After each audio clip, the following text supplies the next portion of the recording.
Salam jumpa kembali di MT Channel Fisika. Pada kesempatan ini, saya akan menjelaskan tentang efek Doppler lewat animasi menggunakan fast chart.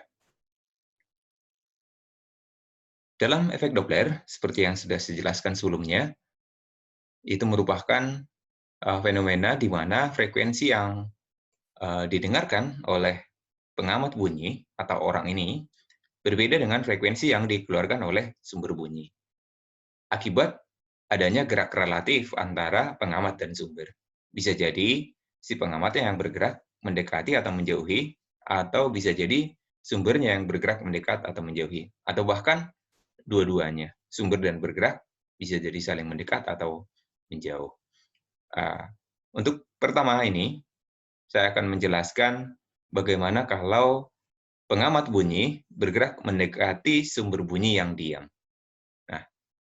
Nah, di sini akan saya jalankan pengamatnya bergerak mendekati sumber yang diam. Silahkan disimak. Adakah perbedaan frekuensi yang didengar ketika mendekat dan nanti menjauh? Qual piuma al vento muta d'accento e di pensiero, sempre una labile, leggiadro riso, infiato il riso e menzognero. La donna è nobile, qual piuma al vento muta d'accento. Ya, di sini sangat jelas tadi ya, bahwa ketika mendekat, frekuensi yang didengarkan jauh lebih tinggi daripada frekuensi sumbernya, tetapi ketika melewati atau menjauhi sumber bunyi yang tadi, pengamat menjauhi, maka frekuensi yang didengarkan makin rendah. Nah, kenapa seperti itu? Nah, coba kita analisis alasannya.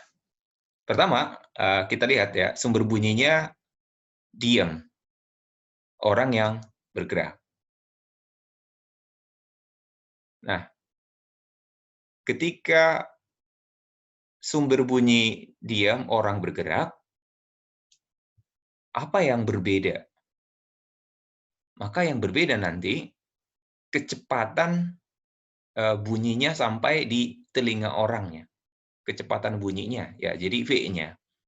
Nah, panjang gelombangnya sama nggak? Ya, panjang gelombang sama. Di sini lambda di sebelah kiri ya, ketika mendekat, lambda juga ya. Ketika menjauh juga, panjang gelombangnya sama, lambda. Maka sebetulnya yang berbeda di sini adalah cepat rambatnya nanti, atau kecepatannya lah ya, kecepatan relatif antara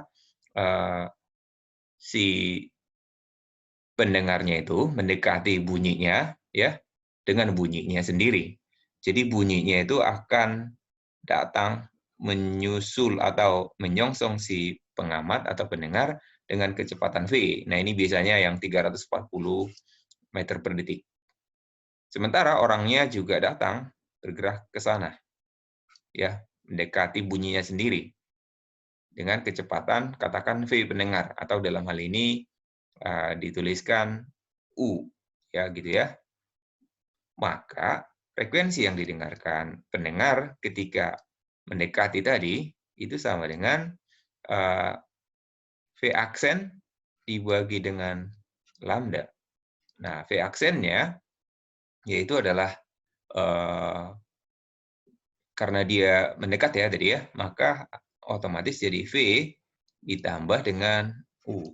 Jadi otomatis lebih cepat sampainya bunyinya, seperti itu ya. Lalu dibagi dengan lambda. Nah, lambda itu apa? Panjang gelombangnya. Bagaimana cara menghitung panjang gelombang?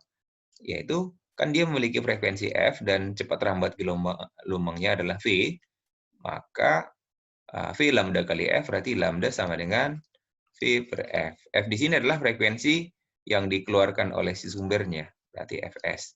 Sehingga kalau kita tuliskan sama dengan V tambah U atau V tambah kecepatan pendengar dibagi dengan lambda-nya itu adalah V per F. Berarti V per F. F-nya itu dikeluarkan atau dinaikkan ke atas jadi kali frekuensi sumbernya. Nah, inilah frekuensi yang didengarkan ketika mendekat atau ketika mendekati. Nah, untuk yang berikutnya, nah ketika menjauhi, ya ketika menjauhi, seperti apa kalau ketika menjauhi tadi? Frekuensinya yang didengarkan makin rendah. Nah, kenapa seperti itu? F ketika menjauhi, katakan F2 ya, yaitu V aksen per lambda. V aksennya akan seperti apa? Nah, bunyinya ke sana, ya gitu ya.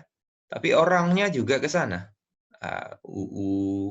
Katakan V ke sana, lalu orangnya juga ke sana, atau kecepatan pengamatnya juga ke sana. Maka kecepatan relatif antara U dan V itu menjadi V kurang U.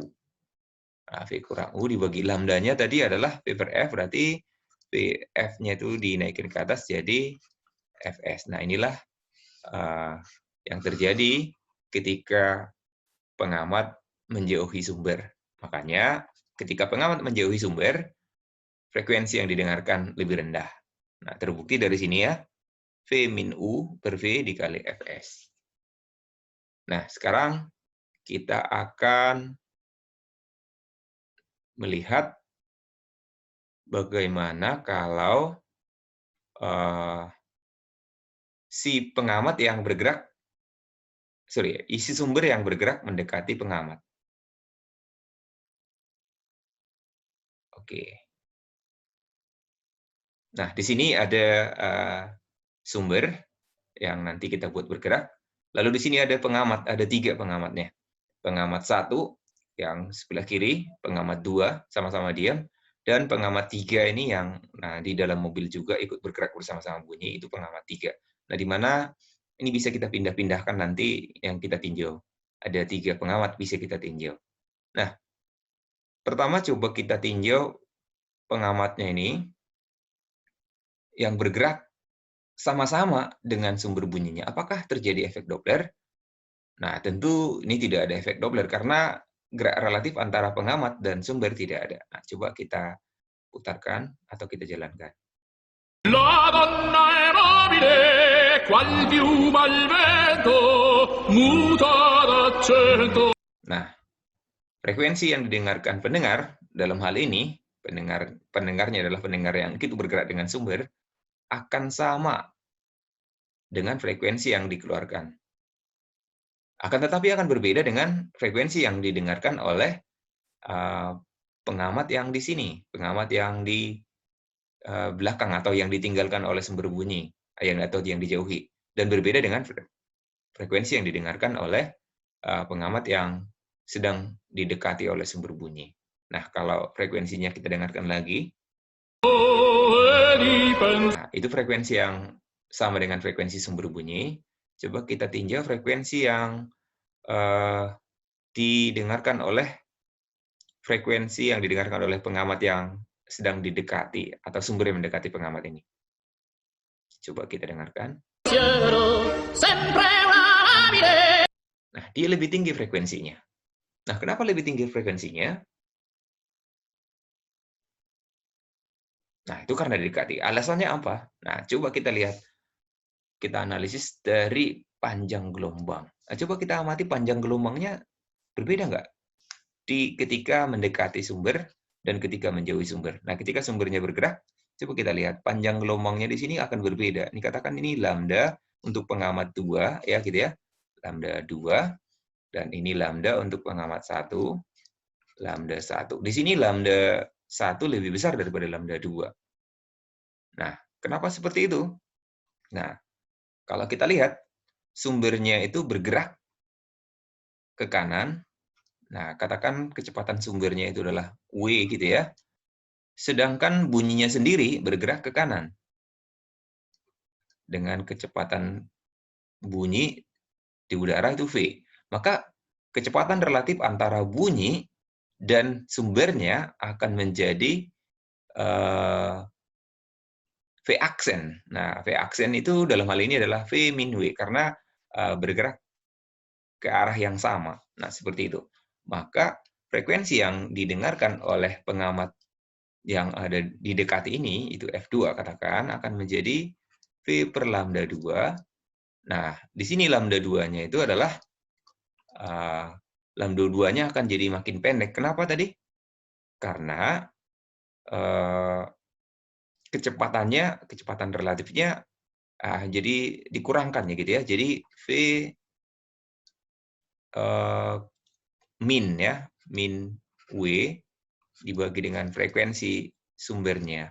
Lalu kalau kita masukkan ke sini lambdanya, maka jadi V dibagi dengan V min W dikali dengan frekuensi sumbernya. Nah, ini rumusnya jadinya untuk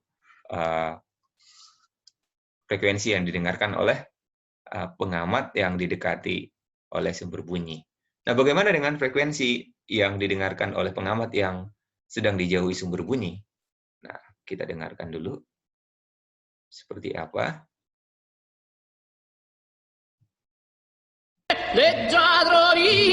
Nah, itu tadi ketika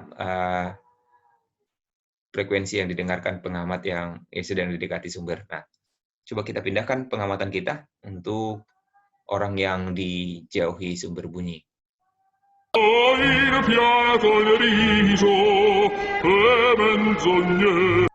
Nah, frekuensi yang didengarkan ternyata lebih rendah. Nah, kenapa seperti itu? Karena panjang gelombangnya jadi besar. Nah, memang kenapa kalau panjang gelombang lebih besar, frekuensi yang didengarkan pengamat satu itu adalah V per lambda 1. Lambda satunya itu adalah kecepatan relatifnya, kecepatan relatif antara si bunyinya sendiri dengan sumber bunyinya. Bunyinya kan akan bergerak merambat menuju pengamat satu, katakan gitu ya. Sedangkan ini dengan kecepatan W, sedangkan bunyinya, sumbernya itu bergerak ke kanan tadi. Nah, dengan kecepatan, ini dengan kecepatan bunyinya bergerak dengan kecepatan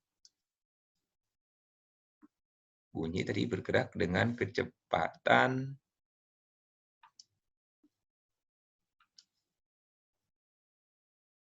sebentar. Ya bunyinya bergerak dengan kecepatan V ya tadi ya. Bunyi bergerak dengan kecepatan V, sedangkan sumber bergerak dengan kecepatan W. Maka dalam hal ini kecepatan relatif ini malah itu jadi tambah ya. Jadi kecepatan relatif antara ya satu ke kiri, satu ke kanan itu menjadi V tambah W dibagi dengan frekuensi sumbernya. Nah, kalau kita masukkan ini lambdanya ini ke sini, maka kita akan mendapatkan frekuensi yang didengarkan pengamat satu itu sama dengan V dibagi dengan lambdanya itu V tambah W ya. V tambah W. Nah, frekuensi sumbernya naik ke atas berarti F sumber. Nah, inilah hasil analisa kenapa frekuensi yang didengarkan oleh pengamat ketika dijauhi sumber bunyi lebih rendah dibandingkan dengan ketika pengamat yang diam tadi didekati oleh sumber bunyi. Nah, semoga penjelasan ini membantu anak-anak untuk memahami efek Doppler. Terima kasih.